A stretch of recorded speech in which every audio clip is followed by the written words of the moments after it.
everybody, Tyler the God 3 here, and welcome back to Pokemon Sun and Moon Anime Reviews. Today we'll be doing the review of Episode 19, Intense Electric Shock Training, a rematch with Tapu Koko.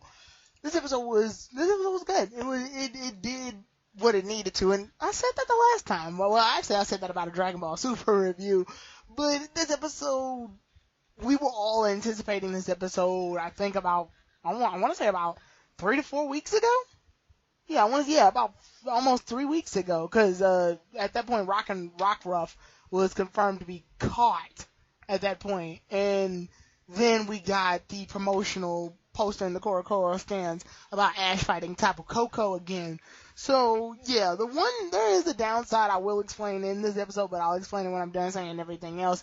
Long story short, this episode it kept me entertained. And there's some things in this episode specifically that kept me entertained as well. The episode starts off with Ash fighting against a guy who guest stars, or not guest stars, but he guest stars as a voice actor in this episode, but he is on the show Pokenchi. And what Pokenchi is a Saturday, I want to say like a Saturday morning thing that happens in Japan. It's kind of like a Pokemon live game show-ish thing. It's basically like a bunch of people that are in a house together. They do all these cool, fun things, Pokemon related, stuff like that, but it's only in Japan. So one of the guys there actually got a job voice acting as the trainer that Ash fights. When the trainer has a mud spray and Ash is using his Rockruff in order to fight. And I'm guessing this is confirming that Rockruff knows at least like tackle or something, because Rockruff is shown to use Breakneck Blitz in the battle. So yeah, because we never got revealed any of the moves that Rockruff knows besides Bite and Rock Throw. So it does have a normal move. So that normal move must be tackle, because I can't think of anything else right now. So yeah, anyway, Ash wins that battle.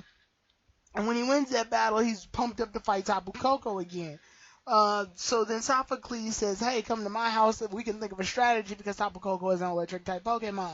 So they go into Sophocles' house, we meet up with Sophocles' mother and everything. And this is good because we needed a chance to actually know a little bit about Sophocles' family, more about him as a person. Which is good because this gives us character development, which is what I talked about in my last discussion video regarding character development in Pokemon Sun and Moon. So I will send a link to that in the description. You should go check that out. Good video.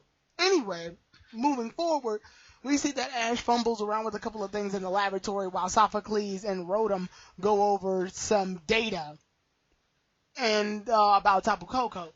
And when they do this, they end up finding out all these things, and then Sophocles realizes, hey, the best way to have Ash train is to use his physical body in order to get stronger and collect data on Ash's strength. So then they end up on this hamster wheel type deal, and all of his Pokemon are on it. And I just love how Rowlet's not contributing. And Rowlet started off doing it, and then he ended up tripping up and having all of these casualties. So Rowlet's power went down. So we can see Ash and the others are just going really hard. Ash and Pikachu are giving it their all, and they damn near break the machine. And when they break the machine, Tapu Koko ends up seeing that bursted explosion and heads towards where Ash is. After that, they all head to school, but when they head to school, we see that Tapu Koko has come and is ready to battle. He only wants to battle Pikachu for some reason, which is kind of lame, because that messes up my whole would Ash beat Tapu Koko with his entire team video. Again, another video you should check out. I'll put a link in the description where I did a simulated, analyzed battle of Ash's team versus Tapu Koko. Anyway, Pikachu fights Tapu Koko by itself and is actually holding its own pretty well. It's doing a good job fighting Tapu Koko, but it seems that Tapu Koko busts out Nature's Madness, so Ash and Pikachu end up using the Gigavolt Havoc attack and attacking Tapu Koko. It does a lot of damage, but Tapu Koko comes back and attacks Pikachu. Pikachu falls off of the ledge, and Ash is able to save Pikachu at last minute by doing the same thing he did in the Kalos region, jumping off a high height in order to catch him. But then Ash and Pikachu are about to fall. Tapu Koko comes in for the sweep save, and that is basically it for that. They're both saved, and Tapu Koko flies off, and Ash promises that he'll rematch Tapu Koko again. So yeah, this episode had some really great. Wait, hold on a moment. I need to rewind back to a moment that happened that I saw. It's not important, but I gotta make a message. Yeah, you. Anyway, as I was saying, this episode did a really great job of of building up to the battle.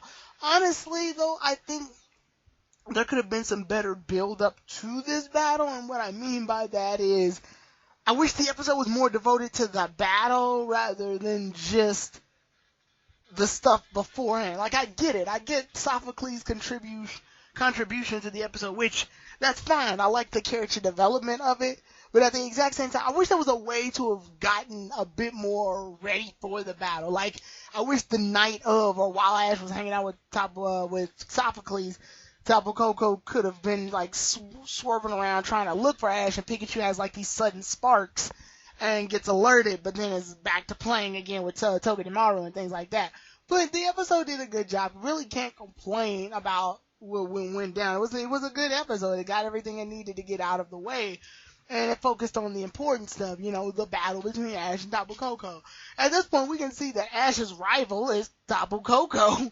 At least that's what it seems like. It seems like he has a rival within Tapu Koko, which is weird because it's not common that we see a trainer, or at least see Ash's rival be a Pokemon rather than a trainer. So it's interesting. I mean, when you consider also the fact that, like, totem Pokemon exist now instead of gym leaders, it's kind of like that in a sense. So, but yeah, I do find it interesting. I find the rivalry between Tapu Koko and Ash to be a interesting rivalry at that, considering that the deity Pokemon just having a rivalry with Ash. Like, it kind of leads up to, like, if Ash were to catch Tapu Koko, but obviously we know that's not going to happen.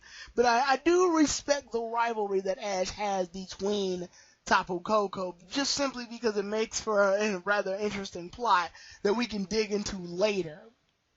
Like I said, the episode pretty much did everything it needed to do. It didn't disappoint in any of those field regards whatsoever. And I do like how the battle starts off with Ash fighting a trainer, showing that he's actually progressing and getting better. And it's a trainer from a live Pokemon show, Pokenchi, so I thought that was a nice, cool little shout out. Pokemon anime in Japan always seems to, like, do little things like this because it's Japan. Whereas in, like, America, obviously we're not going to get any of those references, unfortunately, simply because, most of the people who do this are from Japan. Like, for example, in X and Y, when the guy who sings the song Get a Bon Bon battled against Ash using his Altaria, but we'll never get that reference because, Japan. But, yeah, those were some nice moments that displayed within this episode. So the next episode we'll do the review of is episode 20. This episode is titled The Promise Between Ash and Pikachu. Also is the episode It Is Time for Litten to Set Off. So yeah, both of those episodes will be playing. And there won't be an episode of Pokemon Sun and Moon next week. It'll be the week after. Also, quick announcement. I wanted to make this announcement now.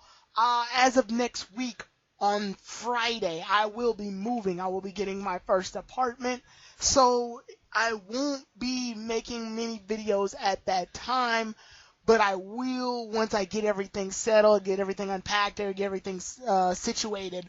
And I'm actually going to take a little bit of a turn. I've actually heard a lot of people make, like, some comments on how I'm doing it in terms of being a YouTuber, and I've noticed that my subscription account is pretty much stagnant. While I usually don't care how many subscribers I have at the time, so long as my message is getting out and I'm having fun and enjoying myself, I do want to reach out to more fans in the community. So I'm going to try my best to actually change a little bit and do some reformatting of not just my channel, but all of the videos I do within that channel. So till then, I'll see you all then, everybody. Tyrone the God 3 out.